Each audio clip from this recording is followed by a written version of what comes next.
Industrial labour फेडरी council की पहली बैठक हुई। मुख्यमंत्री नायब सिंह सैनी ने बैठक की अध्यक्षता की। विकसित उद्योग, विकसित श्रमिक पर रहेगा सरकार का फोकस। सीएम ने कहा कि ये काउंसिल गठित करने वाला हरियाणा पहला राज्य। सरकार ईज ऑफ डूइंग और ईज ऑफ लिविंग की नीति पर काम कर रही है। श्रमिकों की उत्पादकता बढ़ाने पर विशेष जोर रहेगा।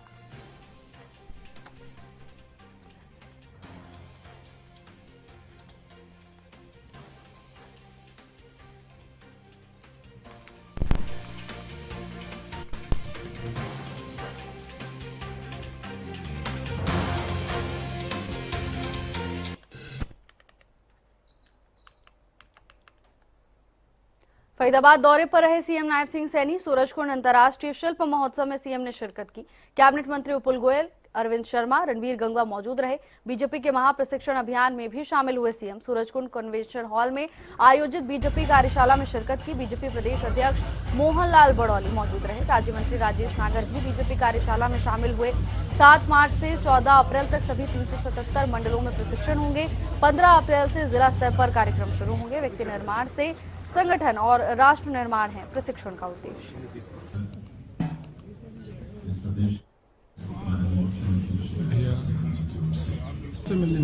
देखिए, आज तो हमारी संगठन का कार्यक्रम है और अभी तो मेले के अंदर ही आए थे।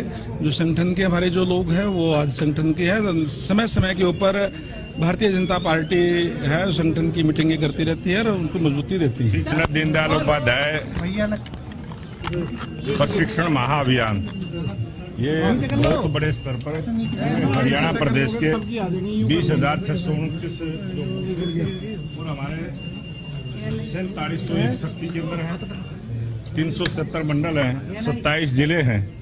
इस प्रकार से बूथ पर भी, शक्ति केंद्र पर भी, मंडल पर भी और जिले पर भी ये प्रशिक्षण अभियान 2026 पूरे 1 वर्ष तक चलेगा और सभी भारतीय जनता पार्टी के कार्यकर्ताओं को व्यक्ति निर्माण से कार्यकर्ता निर्माण और कार्यकर्ता निर्माण से राष्ट्र का निर्माण, इस प्रकार का ये प्रशिक्षण रहने वाला है। और लगभग एक बूथ पर जो हमारी 11 सदस्यों की टीम है, उस प्रकार से अगर आप हिसाब लगाएंगे तो लगभग 3 लाख कार्यकर्ताओं का प्रशिक्षण हरियाणा प्रदेश में रहेगा। संगठन का कार्यक्रम है जो कि पूरे 1 साल तक चलेगा। किस तरीके से संगठन को आगे बढ़ना है, क्या काम करना है, सारी बातों पर प्रशिक्षण का काम कार्यकर्ताओं को देने का आज यहाँ से।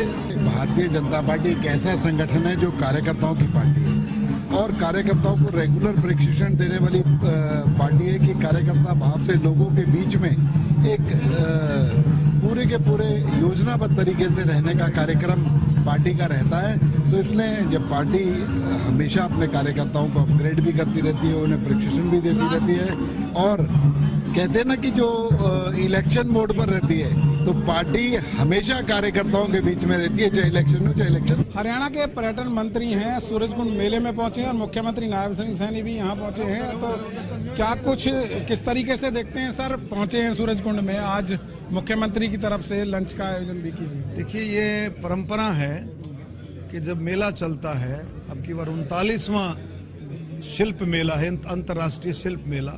जब मेला चलता है तो उसमें परंपरा है, माननीय मुख्यमंत्री जी की तरफ से दिन का भोजन जो है, दोपहर का भोजन, लंच की जो है व्यवस्था की जाती है और उसमें कलाकार भी, विदेशी मेहमान भी, हमारे हरियाणा के टूरिज्म डिपार्टमेंट के भी, प्रशासनिक अधिकारी भी और हमारे सभी सम्मानित साथी इसमें हिस्सा लेते हैं। मंत्रिमंडल के सदस्य, विधायकगण सब इसमें आते हैं। तो ये बहुत अच्छे से आज के इस लंच में बहुत अच्छे से सभी ने विदेशी सांस्कृतिक कार्यक्रमों का, हमारे देश के सांस्कृतिक कार्यक्रमों का, सभी ने इसका आनंद लिया और बहुत अच्छे से भोजन का जो है लुत्फ उठाया। एक सर हादसा हुआ था, उसको लेकर झूला नीति बनाने की बात भी कही है, उसमें किस तरीके से रहने वाला है, क्या? देखिए, वो आएगी झूला जो पॉलिसी है, हरियाणा पहला राज्य होगा जो इस तरह की पॉलिसी आएगी।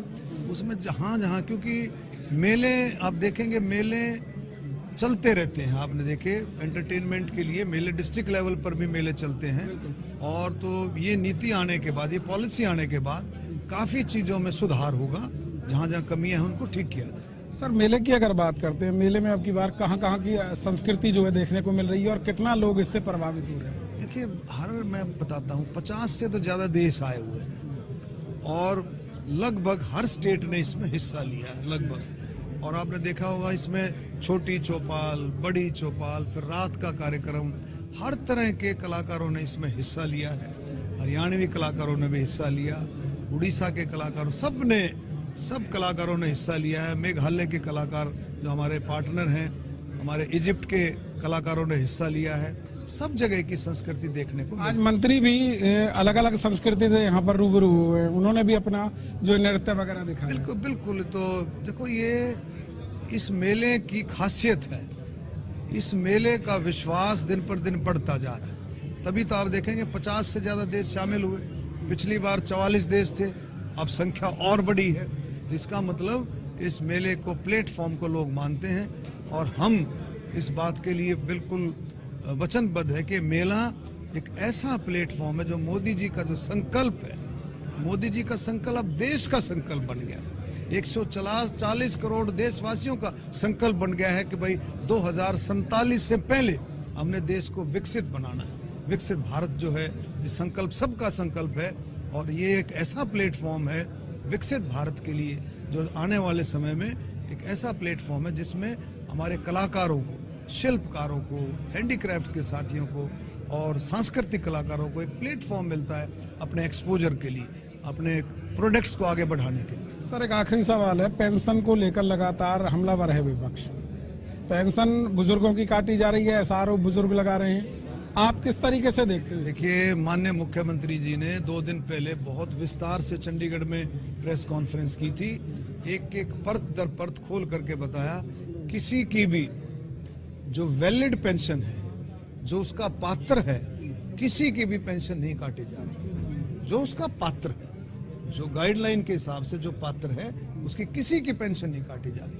विपक्ष एक भी ऐसा बता दे कि जो पात्र है उसकी पेंशन काटी। तो क्या जो पहले दी जा रही थी वो गलत लोगों को दी जा रही थी? देखो, ऐसा है कई बार, अभी कुछ लोग तो ऐसे जिनकी डेथ हो गई है, उनकी पेंशन नेचुरली आप समझते हैं उनकी कटेगी।